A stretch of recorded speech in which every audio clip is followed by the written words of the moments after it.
Hey, what's up guys? So we're back again today. So today was a lower heavy day. So today we're working with 5 sets of 5s, 80%. So I believe this was my first set. I already did my acclimating sets and warm up and stretches. So that day it felt pretty good. I always like to start playing on the safe side because, you know, especially now that I'm dieting, I never know how I'm feeling, so I can never go tackle the same amount of weight whenever I go in, because there are days where, like, you know, I might mentally feel great, and however when I go in I might just for some reason like be physically exhausted, or vice versa. Like, I feel mentally drained, but when I go in there sometimes, like, you know, my body's just clicking and I'm just pushing harder than usual. So that's when I have to take advantage and just really try to push as much as I can. Here is the second set. You know, I'm working very close to 315, just working for a set of 5, and you know, it was pretty heavy, but however, I always find it a good set if I'm able to push for 5 reps. If I hit my number of reps, then I try to push up, add a little bit more weight at the end. Alright, here is set number 5. I didn't record set 3 and 4 because I actually hit three plates. However, the footage for those 2 sets weren't too great. And here it felt pretty solid, you know, for set 3 and 4. So I kind of sticked with 315 for my last set and just crushed it. And you know, after this, it was a good day. After all the squatting, we usually squat for a pretty long time, or as the percentages gets heavier and heavier, we try to take a longer break just to rest, to make sure we're well rested for the next set. Coming up next, after squats, we moved straight to deadlifts. So my boy H here, he's been working on his technique and form, and he failed the previous few days ago. However, he's now working with lower weight just to work on his technique and working on his breathing and staying tight while deadlifting.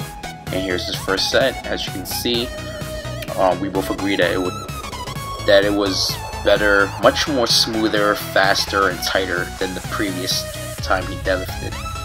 Next, I'm up for my 80% sumo. So usually I do 4 sets of 10 on an 80% day.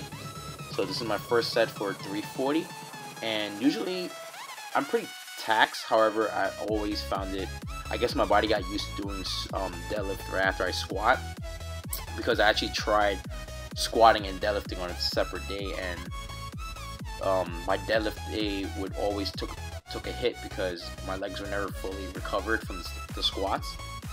So here, I was pretty satisfied with the bar speed, you know.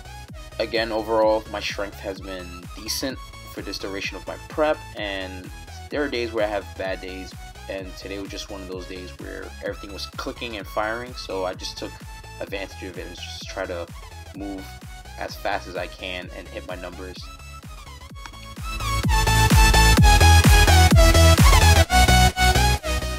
So this is H's second set, and we added a little bit more weight just to progressively overload himself, and we did this in a strategic way where it's heavier but yet not heavy to a point where it's breaking its form.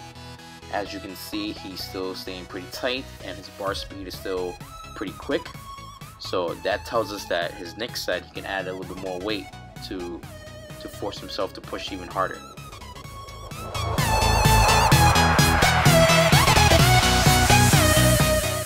So this is my last set, and all I have to do is shoot for 10, and I actually hit all 10 with good bar speed. However, for the 4th set I usually get burned out.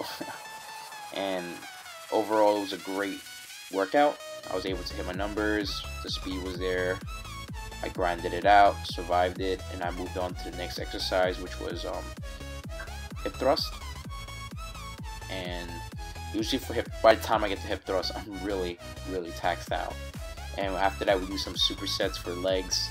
However, in this footage, I didn't really get the chance to record much of the supersets because we kept having to wait for some of the other people to share the machines with us because we kept rotating around the gym. So you'll see later on in the footage.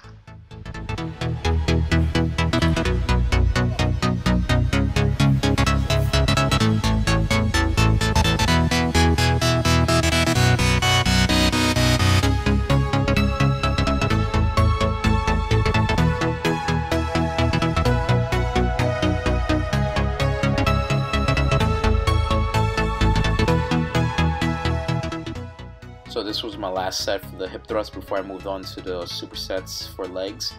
And usually by the time I get to these, for me anyway, I have to go lower weight just to focus on the mind muscle connection, because as I tried it once with heavy weights, but due to the squatting and deadlifting, my form was starting to break when it went heavier, so I would have to back off the weight and just focus a lot on the squeezing of the glutes and the hamstrings. And after this, we moved on to supersets, and then we called it a day.